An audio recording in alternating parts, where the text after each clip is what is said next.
If you haven't guessed by now, I really love Halloween, and I also really love literally anything Harry Potter. So when BarkBox announced that they were doing a Harry Potter special box, I decided to finally take the plunge and try a one-time box to see if it would be worth the money. I have a 9-year-old American Eskimo dog named Siku. He's my shadow. We are inseparable 99% of the time. I buy a lot of toys for him, but never really thought about purchasing BarkBox. Siku is really rough on toys, so I usually buy the toughest ones I can find. Purchasing online isn't usually something I would do because I can't touch them first. If you get the month-to-month plan, BarkBox will cost you $35 per month for 2 toys, and you can add a third toy for $10 extra. I paid $48 total for 3 Harry Potter themed toys, which they give to you at random. That's just over $16 per toy, so these are definitely not cheap. I won't lie, I was somewhat disappointed when I first opened the package yesterday. They were just haphazardly thrown into the box. I'm not sure exactly what I was expecting, but the experience wasn't quite as luxury as I think I had imagined for the price. Touching the toys, they do seem to be decently good quality, though each do have some small imperfection. The big test, of course, will be seeing how long they last when Siku starts playing with them. What BarkBox did do really well was making sure every inch of the toys had either crinkle sounds or a squeaker. The Monster Book of Monsters has only one squeaker though, which I do think it probably could have used at least one more in such a large toy. You can see here some of the imperfections the toys had out of the box, though I guess being a dog toy, it isn't that big of a deal. All of the toys have labels telling what features they each have, what size dog they are meant for, and a short description of the toy.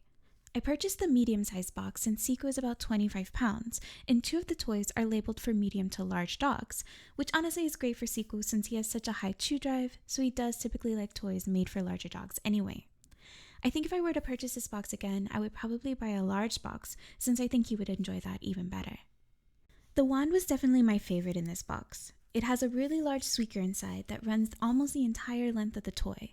It has a good weight to it, and Siku tends to enjoy sticks and bones, so I knew this one would probably end up being his favorite too. I also really love the embroidery on this one, as well as the soft material it's made of. It reminds me of the cozy faux fur blankets I usually buy for our couch. It was really fun to pet, though I did end up petting the Monster Book of Monsters quite a bit too. This was the second toy that was also made for large dogs, which it is a really great sized toy for the price and probably the one I would say would be most worth the $16. They are officially licensed for Harry Potter, and if you were to choose not to let your dog chew it up, you could probably end up collecting these for yourself. But Siku would not be happy about that. How could you resist this face? I know I couldn't.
He was so happy to play with these toys, and a little apprehensive about the camera too.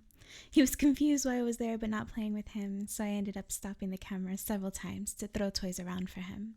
Overall, I'm sure he would rate these as 10 out of 10, but given how quickly he was able to break into some of the seams, I would give them more like a 7 out of 10. It's truly sad because I had to take these away from him earlier than I'd hoped since he was already making holes in them. He has a tendency to want to eat toys rather than just play with them, and I have to watch him constantly to make sure that he doesn't swallow any of the fabric.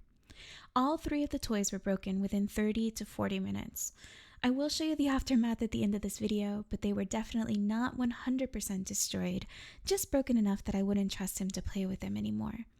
If your dog doesn't usually try to eat through fabric toys, then you probably would have a much longer experience than I did. Overall, the experience was really fun playing with these toys with Siku, but I'm not sure that they are any better than any other higher-end dog toy brand. The fact that they are Harry Potter themed is adorable, but I do wish that they had lasted a little longer. This is true of any dog toy, but definitely make sure that you supervise your dog for the entire time they are playing with these toys. Swallowed fabric, stuffing, or a squeaker could be really dangerous for your dog. Plus, that's the fun in buying these types of toys anyway, the bonding time you get with your pet. Thank you for watching, and hoping you get a little Felix Felicis to bring you luck for the rest